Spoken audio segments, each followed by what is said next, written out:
A gente vai conversar com o Bruno Vilela, que é roteirista, diretor, produtor também, sócio da Cambará Filmes. E essa série de entrevistas, que essa é a primeira que a gente está fazendo, é parte de uma contrapartida, Bruno, lá de um projeto financiado pela Manaus Cult, no edital Conexões Culturais. Legal. Inicialmente, a contrapartida não era, né, fazer uma série de entrevistas assim, era fazer um evento acadêmico num espaço universitário, mas para debater essa questão, né, filmar a Amazônia hoje, reunir jovens cineastas e produtores audiovisuais, pessoas que estão filmando a Amazônia nos últimos anos, que já têm trabalhos e tal. Mas como isso está impossível de ser feito esse ano, né, por conta da pandemia do novo coronavírus, a Manaus Cult permitiu a gente propor algo assim, nessa modalidade, usando os recursos da internet, e aí a gente optou em fazer isso, então, numa série de entrevistas individuais em vídeo, que vão ficar disponibilizadas aí nos canais da Rizoma Audiovisual, né, da minha produtora, para que os interessados assistam, e o que eu acho que é interessante também, acaba criando um acervo, né, um registro histórico que depois pode ser acessado, encontrado, acho que tem um interesse também aí, né, um outro interesse. Então, Bruno, para eu não ficar aqui tomando todo o tempo, né, a ideia é a gente bater um papo mesmo, tem alguns pontos, né, que eu levantei, sobre os quais a gente até já comentou, mas antes eu queria dizer assim, né, conheço o Bruno já há alguns anos e essa ideia de discutir, filmar a Amazônia, ou como a Amazônia tem sido representada no cinema ou no audiovisual, já é parte de um trabalho que a gente desenvolveu ou vem desenvolvendo de anos para cá, né? Tem a ver com pesquisa acadêmica, tem a ver com grupo de pesquisa, a gente já teve envolvido em mostras de cinema, né, em discussões dentro de um núcleo de pesquisa que é o Núcleo de Antropologia Visual, da UFAM, e aí a gente tem, desde então, de lá para cá, desenvolvido outras carreiras, outros caminhos que continuam mais ou menos nessa seara, né? Então, Bruno, eu acho que, para começar, você podia contar um pouco da sua aproximação ao audiovisual, assim, o seu envolvimento com o audiovisual, uma vez que você tem uma formação numa outra área de conhecimento, né? Você pode contar um pouco disso? Sim. Pela entrevista, acho sempre bom a gente produzir esse conteúdo. Eu me formei em filosofia, né, na graduação, fiz graduação em filosofia. Meu interesse artístico, assim, sempre foi mais relacionado à literatura, desde de criança. E eu acabei caindo no audiovisual porque no segundo ano de graduação, em 2003, eu fiz um curso de roteiro no Sinusp, né, fazia graduação na USP, com o Newton Canito e vários outros roteiristas, né, que também davam palestras, assim, né, no curso. Foi um dos cursos que deu origem àquele livro dele, junto com o Leandro Saraiva, né, do Manual de Roteiro, Manuel. E a partir desse curso eu, né, comecei a me interessar por cinema, especificamente por roteiro, mas, né, estava no começo, né, estudando filosofia, tudo. Não tinha nenhuma perspectiva, né, de trabalhar com audiovisual e tal. E 2 anos depois eu comecei a trabalhar num projeto de extensão com a economia solidária, na incubadora de cooperativas populares da USP. E lá eu comecei a fazer uns vídeos, né, amadores, assim, mais de documentação pedagógica, né, dos empreendimentos. Aí a gente fez dois documentários, a gente fez sobre um empreendimento, um vídeo de divulgação, e o outro a gente já era um projeto, né, já institucional, já de registro audiovisual do Clube de Trocas do Jardim Ângela, que era uma das ações, né, de economia solidária que a gente trabalhava, desenvolvia. Aí eu fui trabalhando com alguns vídeos, assim, ligado a movimentos sociais, né? Até eu decidi que queria fazer o mestrado com audiovisual, né? E aí fiz um mestrado interdisciplinar no ProLan, que eu estudei documentário. E aí isso também foi me abrindo algumas portas para produzir, mas sempre nessa área socioambiental e também relacionada à educação popular, né? Não tinha entrado de fato no cinema e na televisão ainda.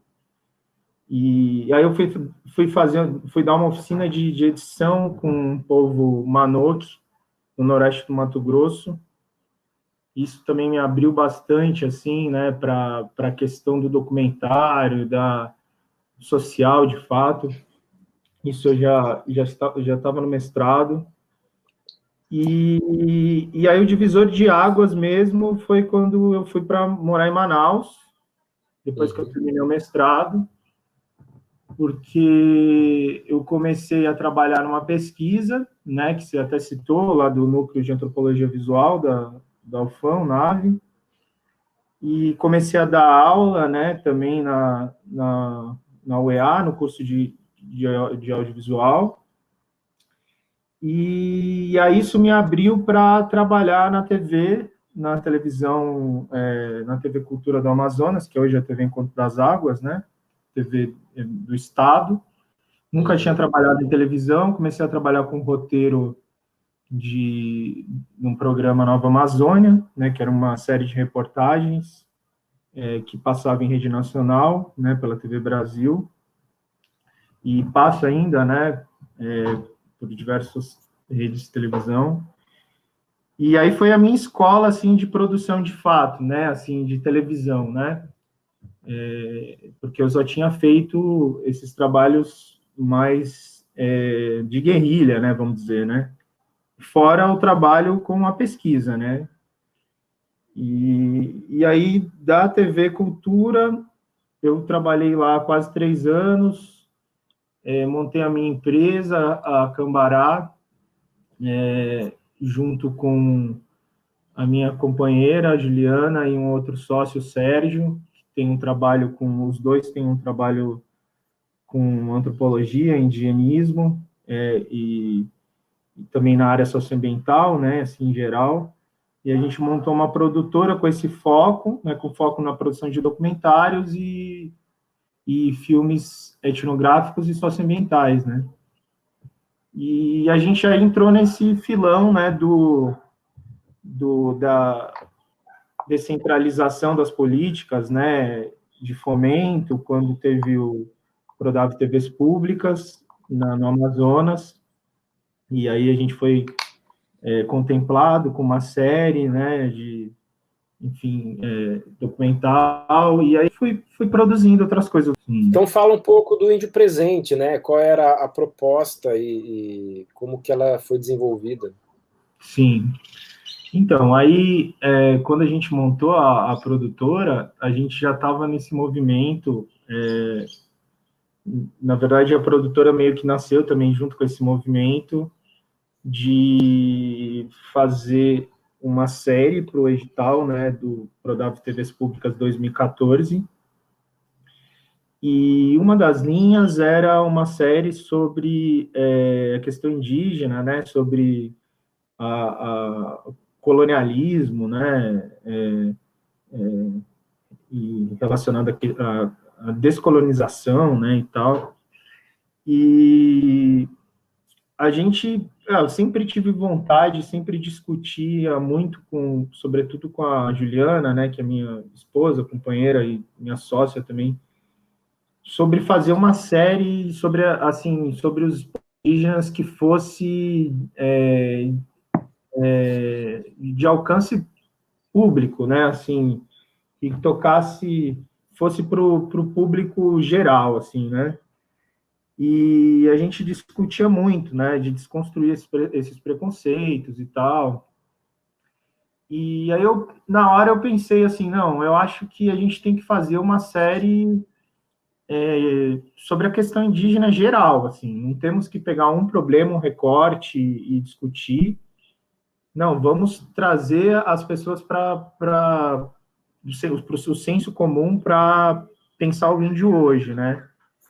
E aí uma das abordagens que a gente discutiu uma série de argumentos, né, de ideias iniciais, e o que a gente acabou achando interessante foi essa ideia de partir dos estereótipos, né, de como as pessoas veem os índios, né, essa visão evolucionista, colonialista, né, de ver os índios no passado, né, separados da modernidade, né, e, o índio, a cultura dele está extinta ou ela é estática, né, ela não é uma cultura dinâmica como todas as culturas, né, as pessoas têm essa visão e, na verdade, cultura é cultura, né, todas se transformam. E aí a gente gostava muito de um texto do Bessa, né, escritor amazonense, professor, que era as cinco ideias equivocadas sobre os índios, né? E a última dessas ideias era justamente os índios pertencem ao passado.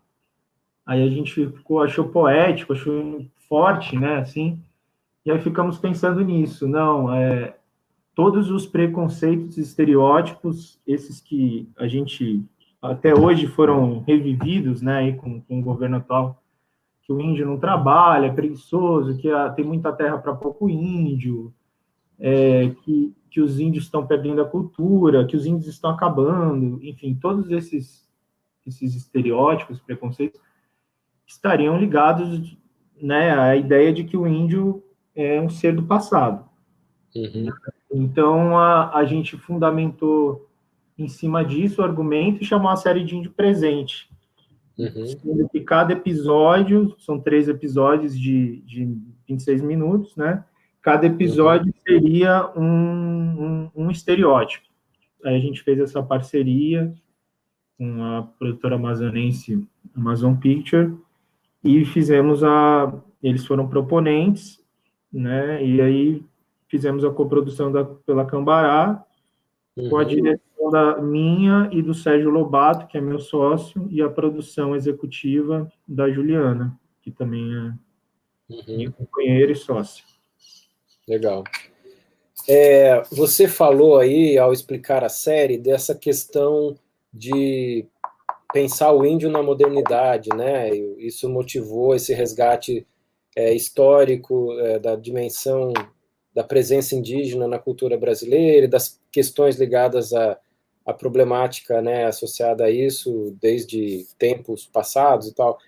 E a gente tem conversado muito sobre isso, assim, né? Quer dizer, numa abordagem contemporânea, né, de temas ligados à Amazônia, como que a questão indígena aparece ligada à ideia da modernidade, né? Como pensar o índio na cidade, que problemas e que temas a gente vê aí e tal. Que questões que você acha que são, digamos, e eu acho que essa dimensão do índio na modernidade é uma coisa muito de Manaus, né? Quer dizer, tem uma coisa do Amazonas e de Manaus que é diferente de outras realidades urbanas que tem, né, grupos indígenas vivendo ali, ou nas cercanias da cidade, ou nas periferias da cidade e tal. Manaus tem uma dimensão diferente em relação a esse problema, né? Tem uma presença indígena diferente, uma constituição diferente desse problema, né? O que você acha que isso traz de original, de possibilidade nova de abordagem também, né? Ou particular de abordagem? Como é que você vê isso? A gente se sente provocado, né, até hoje, assim, com essa questão de como as culturas amazônicas, né, são vistas ainda de fora, de forma exótica, e ainda pelos, pelos próprios amazonenses, né, Manaus, das cidades, dos centros mais urbanos, o distanciamento que tem em relação às culturas tradicionais, né? E claro que isso já vem sendo desconstruído há algumas décadas, né, pelo documentário, não só é um documentário, né, produzido na região, como de fora, alguns documentários que têm se aproximado, né, dessas culturas, né, numa relação mais verdadeira, assim, talvez uma relação mais simétrica, entre aspas, e, e tem a produção indígena, né, que também vem na região amazônica aí há um pouco mais de 20 anos, talvez, né, se desenvolvendo, sobretudo aí depois do advento, né, das tecnologias móveis, a internet, tudo, né, também vem crescendo. É muito interessante entrar nessa questão, não só pelo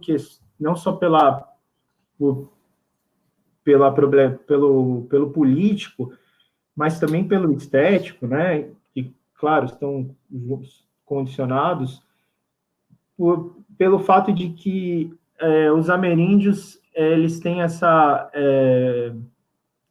consciência de inseparabilidade, né, entre natureza e cultura. Uhum. Né? A gente, enquanto modernos, por mais que eu acredite que jamais a gente conseguiu, de fato, colonizar a natureza, né? Enfim, separar, de fato, a razão, né, do mito e a natureza da cultura, eu acho que a gente tem essa ideia, né, essa falsa ideia de que há uma separação, né, de que a floresta, a mata, a cidade, né, enfim, que a gente vive na cidade, que então a gente não é perpassado pela floresta, pela natureza. E muitos antropólogos, né, vão justamente mostrar que os indígenas veem não só os dois polos unidos, quanto, né, conseguem de fato entender ver cultura na natureza, né, e natureza na cultura, né, conseguem ver atribuir seres invisíveis, espíritos, agenciamento, né, às plantas, aos animais, né, conseguem, né, colocar subjetividade nesses seres. E a partir do momento que esses mundos invisíveis, que para a gente é invisível, eles convivem, né, para esses povos, inclusive na cidade, né, nas grandes cidades, são ressignificados. Então, acho que é um combustível muito, muito forte para a gente contar histórias e não só para contar histórias, mas para a Amazônia, de fato, se emancipar enquanto narrativa, né, enquanto politicamente, né, enquanto cultura, né, enquanto região, né, do colonialismo, vê aí não só pela esfera cultural, quanto, né, pelas frentes de expansão do agronegócio, mineração, tudo, né, que ainda vê a Amazônia como uma imensa natureza, né, somente. Isso eu ia tocar nesse ponto, né? Essa ausência, né, desses pontos que você coloca, né, traz um grande potencial de originalidade, novidade, né? Quer dizer, toda essa dimensão da cosmogonia indígena, digamos, da Amazônia, né? Aqui, que a maior faixa disso que a gente conhece como Amazônia está aqui nessa região do Brasil e nesse estado em particular do Amazonas, né? E onde a gente tem ainda uma preservação de elementos, né, dessa cosmogonia, fazendo parte da organização social de muitos grupos que estão situados aqui no Estado e tal, né?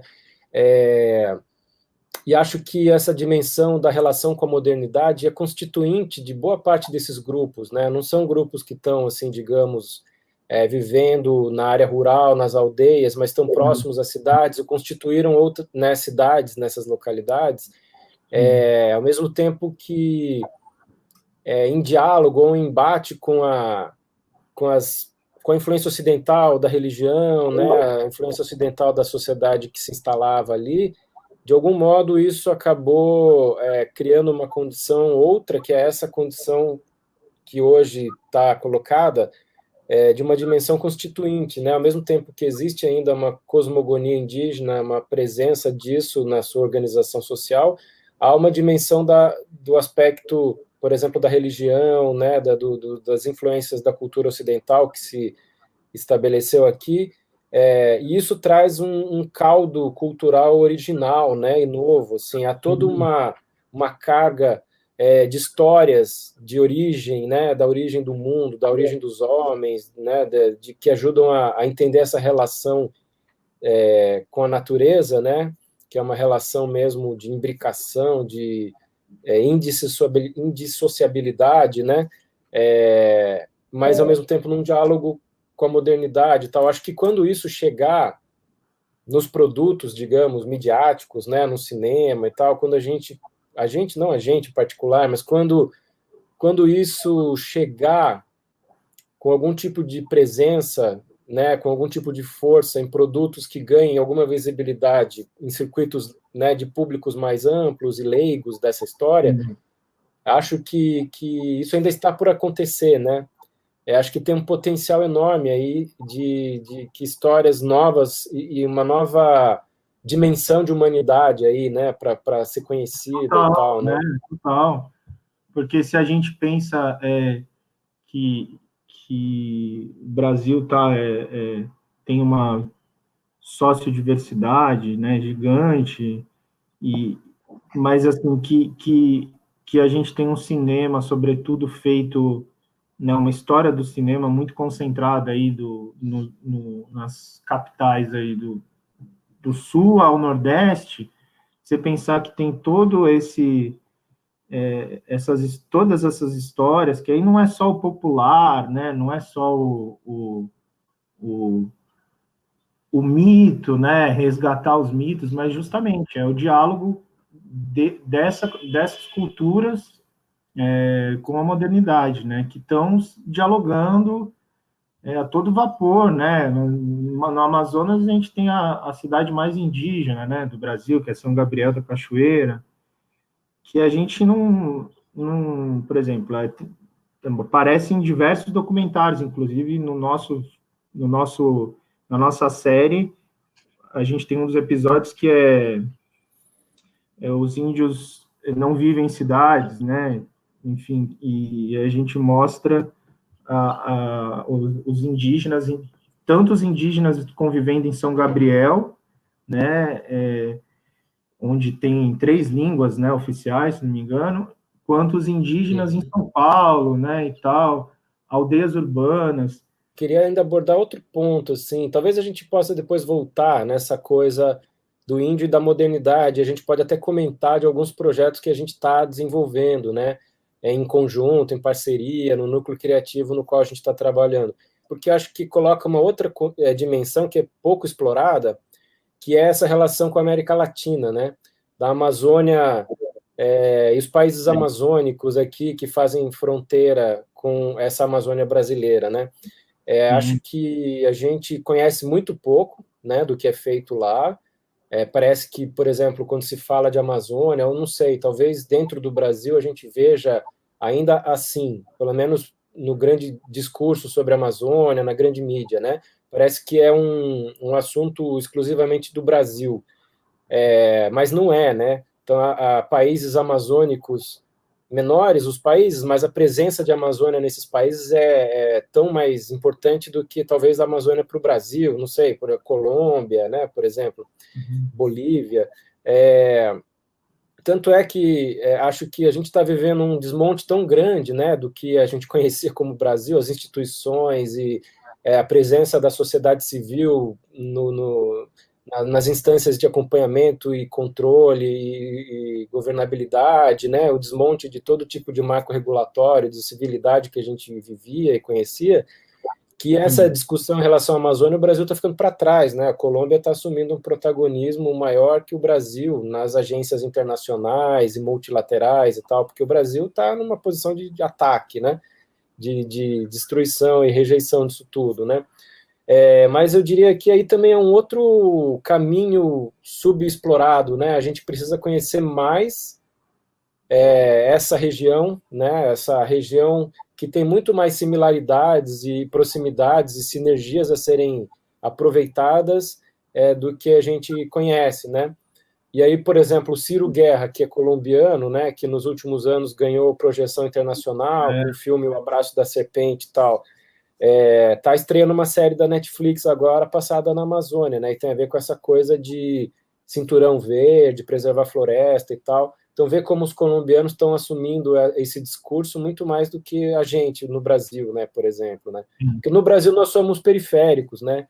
No Brasil, essa Amazônia e quem produz, digamos, narrativas da Amazônia é periférico, né? A gente é esquecido, tem que ficar lutando por uma oportunidade, né?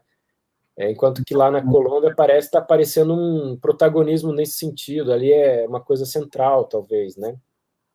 Então, acho que tem muito para a gente ganhar. A gente ganharia bastante se a gente conseguisse abrir um diálogo mais frequente, né, e mais importante, assim, com realizadores colombianos, peruanos, né, bolivianos. Com certeza.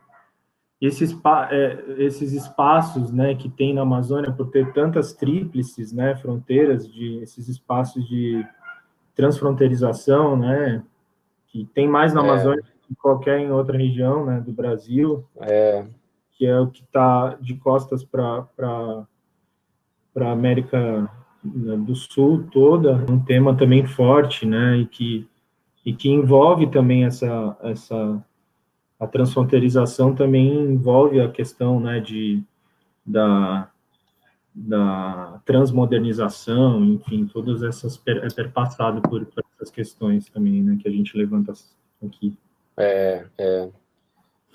E aí a gente podia voltar nesse ponto, então, né? A gente tem trabalhado em alguns projetos, né, no núcleo criativo que a gente aprovou aí pela Rizoma Audiovisual, que é a minha produtora, mas a gente tem feito esse trabalho muito de forma colaborativa, né?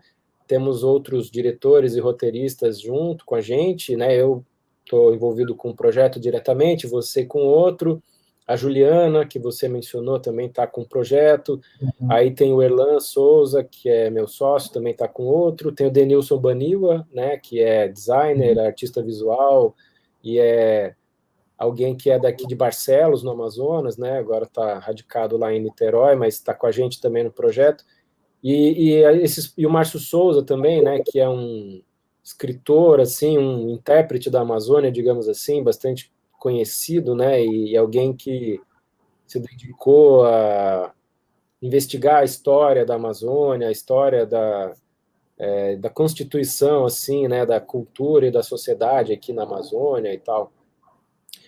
Mas acho que uma coisa que os projetos têm de semelhança entre si é que tratam dessa dimensão da questão indígena na modernidade, né? A gente tem, claro, diferentes projetos, né? Mas eu acho que em comum eles têm. A gente nem vai destrinchar os projetos aqui, mas acho que mais esse interesse que nos move, assim, né? Que é de contar histórias contemporâneas, né? E que muitas vezes recuperam histórias mitológicas, né, ou cosmogonias, por exemplo, a gente trabalha muito com questões dos tucano, né, temos projetos aí para contar histórias aí ligadas à presença dessa etnia específica e personagens que estão fazendo hoje questões importantes aqui na cidade, né, como, por exemplo, conduzir um centro de medicina indígena em Manaus, ou como revisitar as histórias da migração, né, ou contar uma história a partir de um personagem que tem uma história de vida muito importante de liderança política e de relação com essa sociedade ocidental e afirmação da identidade indígena, né? Então, a gente tem tentado trazer esses temas, mas e trazer essa discussão, né?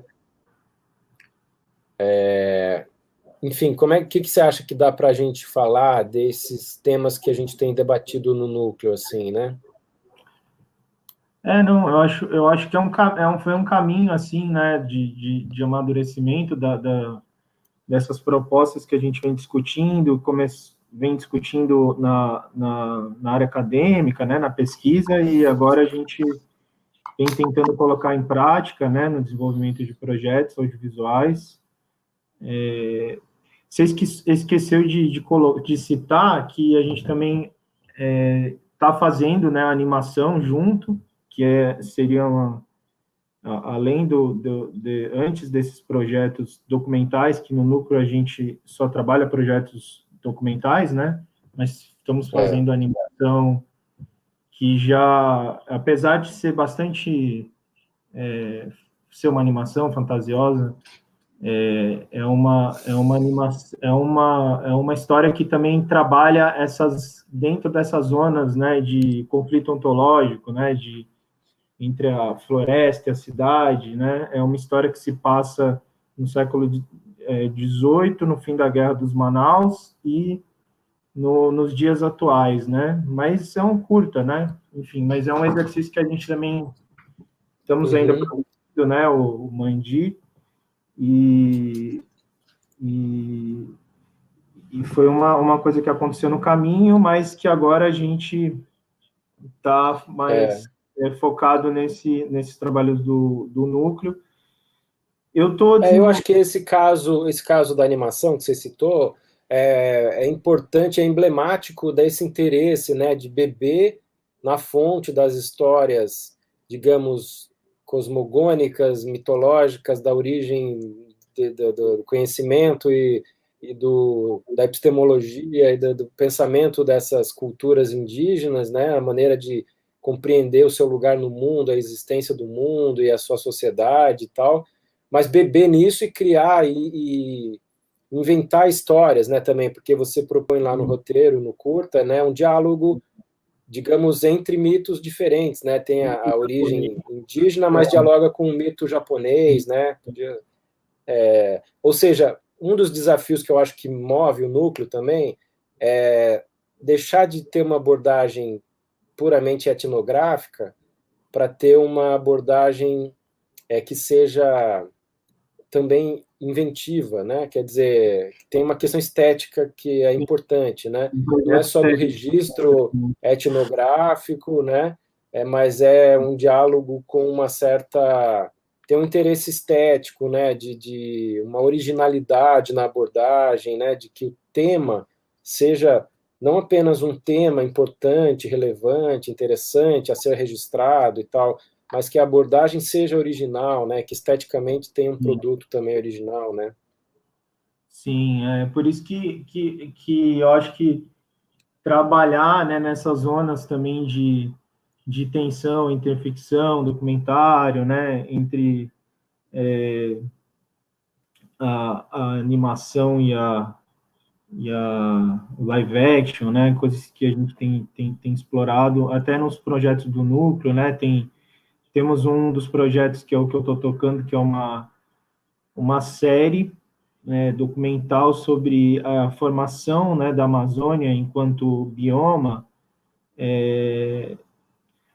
pelo olhar indígena, olhar ocidental, né, e o olhar indígena, os dois olhares, né, juntos, pensando essa formação da floresta, né, dos tempos imemoriais aí até os dias de hoje, e é uma série animada, né, de documentário animado, que a gente tem testado, né, tem tentado algumas, né, linguagens assim diferentes, e e eu acho que, para mim, no caso, ter proposto essa série teve muito a ver com esses projetos que tenho desenvolvido recente na animação, né? Eu dirigi, roteirizei uma animação lírica, né? Que não tem tanto a ver com o que a gente discute aqui, tem a ver, mas não diretamente, chama Mezanino.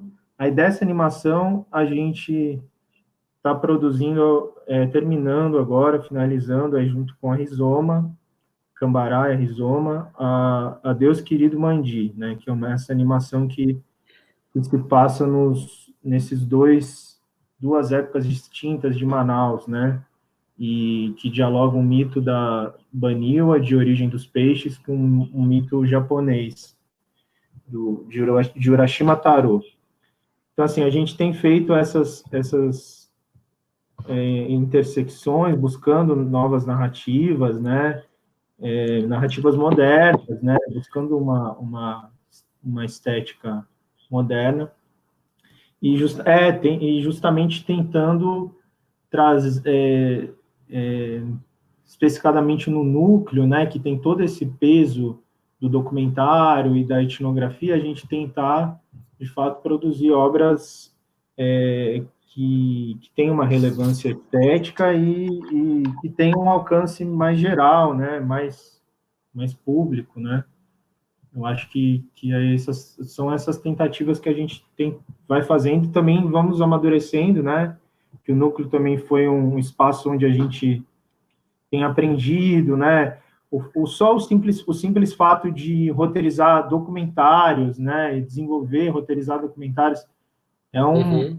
é um espaço de aprendizagem, né? Porque a gente sabe que tem um trabalho de roteirização no documentário, mas é um trabalho muito turvo, né? Muito obscuro, e a gente acaba sempre, a gente que produz documentário acaba sempre já indo gravar ou já fazendo algum planejamento, né? Para captação, para fazendo uma entrevista, pegando alguma imagem de apoio.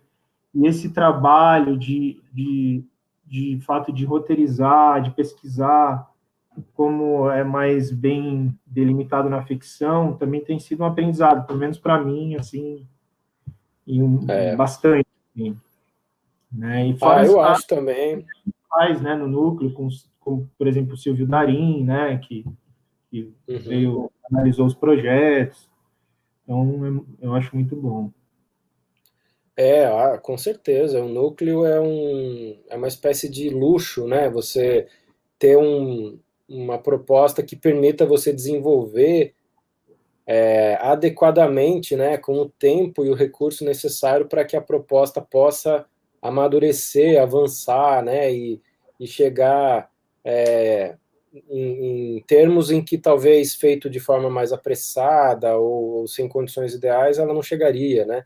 E, É, em particular, na nossa proposta, com temas assim todos indígenas, né, ligados a um lugar, quase todos. A gente acabou que tem um projeto ligado ao Xingu, né, aos Tapaiuna, mas os outros cinco projetos são ligados aqui ao noroeste amazônico, né, ao Alto Rio Negro, que é uma área indígena, talvez a área indígena mais importante do Brasil, né, porque é uma área indígena original, né. Digamos que a maior parte do público brasileiro, leigo, que não estuda, não conhece a questão indígena a fundo, conhece o Xingu, né, e reconhece o Xingu como um lugar, assim, das tribos indígenas e tal, né. Lembrando que o Xingu é um parque indexado, onde a maior parte das etnias foram deslocadas para lá e tal, né, e há uma preservação ali, uma tentativa de preservar aquele parque ali, né, de algum modo. O Alto Rio Negro não, é esse lugar que teve o contato há mais tempo, né, nos séculos atrás, aí, e de lá para cá foi se constituindo uma sociedade miscigenada, né, majoritariamente indígena, mas cuja matriz, digamos, ocidental foi se penetrando ali, se torna uma coisa de uma sociedade hoje que há um certo sincretismo ali de presença, né? Tanto ainda da cosmogonia indígena, preservação de certos valores e ritos e mitos, mas ao mesmo tempo em diálogo com essa influência ocidental e a modernidade ainda por cima, né? Então, é um lugar muito particular, pouco conhecido ainda desse, digamos, Brasil central ou do público em geral, né? E a gente tem se movido nesse interesse de abordar isso, né? Total. Bom, é importante destacar a presença do Denilson, né, Baniwa, que é Baniwa, de Barcelos, e traz um projeto importante, né, que é o projeto o Ametse, que a gente, uma série de televisão inspirada na trajetória do Álvaro Tucano, Álvaro Sampaio, né, que é um pouco contar a importância desses lugares nomeados, os lugares sagrados, né, para os tucanos e tal. Então, é uma maneira de ver o Brasil diferente, né, a partir de um eixo diferente, num outro olhar diferente, e de ver não só o Brasil, mas de ver a civilização, né, como que foi se constituindo essa civilização. Acho que é a chance de a gente ver bastante originalidade nessas apostas aí, né. O Ametse é um exemplo que acho que traduz bastante isso que a gente está discutindo, né? Justamente por a gente ser uma série que a proposta o Álvaro refazer, né, a viagem, né, pelos lugares sagrados nomeados, né, a viagem da Canoa da Transformação, onde os povos do Alto Rio Negro, no mito, né, de origem deles, né, onde eles saem do Lago de Leite, né, que seria a Baía de Guanabara, até eles chegarem no Alto Rio Negro, na Cachoeira Ipanoé. A proposta da Ametse não era simplesmente visitar esses lugares, né, hoje, mas, assim, refletir sobre a modificação, né, das paisagens, né, que foram tomadas, né, pelo progresso, né, entre aspas, pela modernidade, entre aspas, né, e o Álvaro tem esse desejo, né, de retornar, né, ao seu seio ali originário, e aí isso também seria muito simbólico, né? É um programa, seria uma série, né, de viagem em que a gente refletiria sobre não só a cultura, né, tucano, mas como o Brasil se transformou, né, sob o olhar do tucano, né? Então, Isso. A aposta que a gente também tenta fazer, né, trabalhar com as animações, para quando o Álvaro, por exemplo, um dos lugares, que é um dos lugares sagrados, é aqui em Brasília, né, de onde eu estou morando agora, e a capital, né, é uma paisagem que recentemente aí transformada, 60 anos, e então a ideia, assim, é a gente enxergar os seres, né, e os lugares invisíveis que ainda estão aqui, né? E aí a ideia de usar o recurso da animação também é interessante nesse ponto, né? Que aí a gente mostraria esses mundos e seres invisíveis com a animação e com o live action, de fato, a transformação, né, que aconteceu, que a gente consegue, a gente ocidental consegue ver, né? Então, é um dos projetos que eu acho que esse que tem a cara bastante do argumento que a gente tenta, né, a proposta, né, estética e política do núcleo, né? Boa. Valeu, então, quero te agradecer, tá Beleza. bom? Valeu, então. Depois a gente se fala aí melhor. Tá bom, falou. Um abraço.